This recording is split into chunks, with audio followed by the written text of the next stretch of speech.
Welcome to Mickey J. Whitehat. Today, an update on my foundation series for Virustotal, because Virustotal's taken a bit of a change. Before we go too far, did you know that Virustotal has been around since 2004? There's a bit of trivia for you, and if you go to the wiki page, you'll also notice it's owned by Google. Who would have thought, hey? Their little outreach to the community. If you do take some time and go to that wiki page and you scan down, you will actually see the names of all the antivirus products that they connect to and all the URL scanners and things like that and sandboxes that they use. So it's all there for you to have a look at. It's a fantastic tool. Now, we're all familiar with the old Virustotal interface. In fact, you can have a look at this video I've got in the Foundation series and have a bit of a poke around and have a look at it. Let's look at the new interface. Starting with this page here, not much has changed. You can still drag and drop your file on, you can still click choose file, or you can scan a URL. You can do all those things you're used to seeing. A little bit fresher, that's all. But once you've uploaded your file, check this out. This is way more colorful. Icons much bigger, it looks much prettier, it's more contrast. It looks fantastic. But here's the devil in the detail. First thing I noticed, I don't have the dates here next to the antiviral products as to when they were updated. Not sure if it's a plus or a minus, but I used to count on that. Also, there's less tabs across here. I guess that depends on what type of file is uploaded and whether or not you're logged in or not. Now, that could be a problem. I do like this little display up the top here, telling me 17 out of 68. That's much easier to see and much better than the thumbs up, thumb down score. You've got the cross and you've got the tick. A little bit better. It does tell me that this is a null soft file. It's got an overlay in it. It's a PEXE file. That's handy. And as I highlight, I'm not sure if I really like the fact that it pops up with the virus name, because I can see that in red anyway. So, a little bit forward, a little bit backward, not quite sure it quite does what I want it to do. Go into details. Everything here seems to be here. The behavior tab is missing and a few other tabs are missing, but okay, I can live with that at the moment. Maybe I've got to log in to get further information. So this is all similar information to what I used to get from it. Not a lot of extra information there. And the community tab, of course, no one's commented and I'm not logged in, so I can't comment. So I'm not sure if there's anything else here. There is a new thing up here, explore in Virustotal graph. But before we go that far, let's just see if there's any other hidden little nuggets. Basic attributes, you can't click it, you can't do anything. Are there any other buttons I can expand there? That just tells me what other DLLs it's using and what it's importing from those DLLs. I can't see too much more that I can click on and expand out. And on detection, I'm fairly confident it's just got the results. There's nothing else I can do there. So can we click on EXE? No. What about the score? No. What happens if I open this up in another window? Does it take me to anything about nullsoft? No matches found. Okay, that wasn't very useful. Let's go to the graph. And I get hit with this. Okay, I need to be a member, so I couldn't go much further. So how about we pretend we're now a member and have a look at the same virus?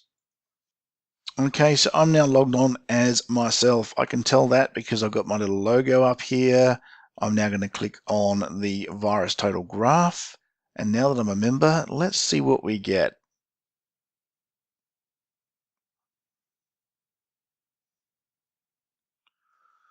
So here we have the tutorial or the tour. You can start by clicking through that and it will tell you what the hashes are. It'll tell you all about whether it's going out to domains and things like that. I've got the exe file here. If I hover over that, it gives me the results. I can have a look at what detected it as what. So this is all the stuff that you saw on that basic first page, but truncated somewhat. I think I've got myself a very boring virus. So how about we try and load up something a little bit more interesting, shall we?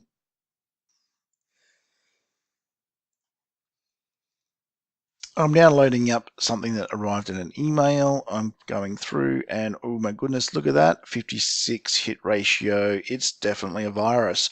One of the things I did note with this particular sample is that I now have a behavior tab.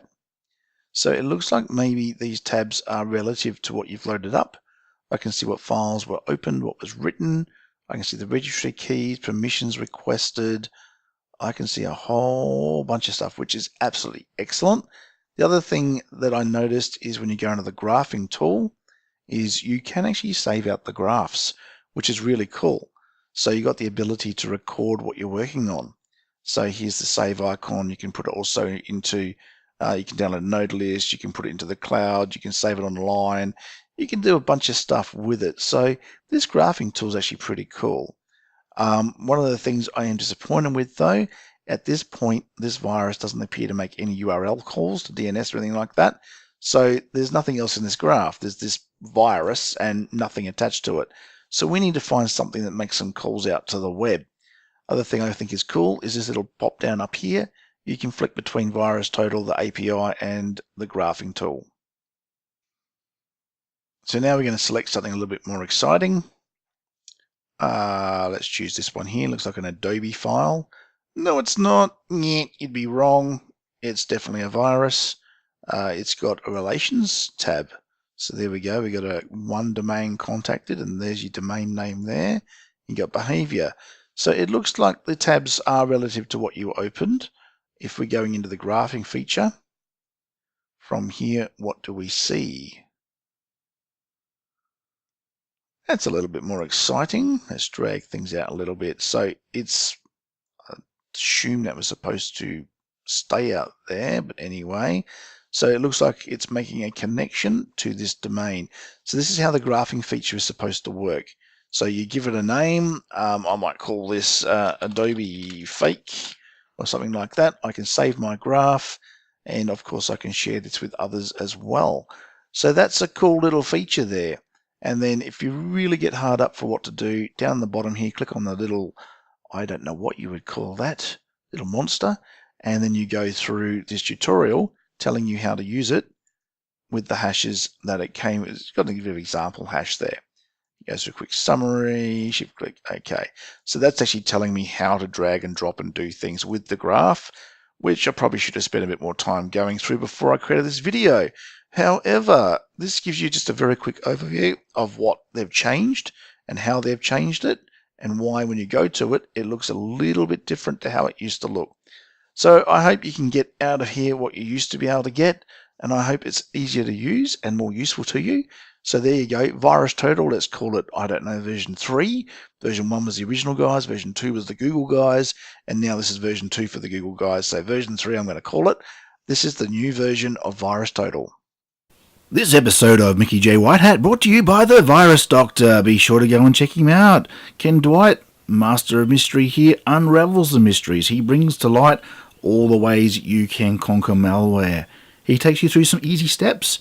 Those easy steps help you conquer malware quickly. So go to the website, The Virus Doctor. Check it out today. And if you use special coupon code MickeyJ15, you will get 15% off the course you choose. Thanks very much to The Virus Doctor for sponsoring this episode.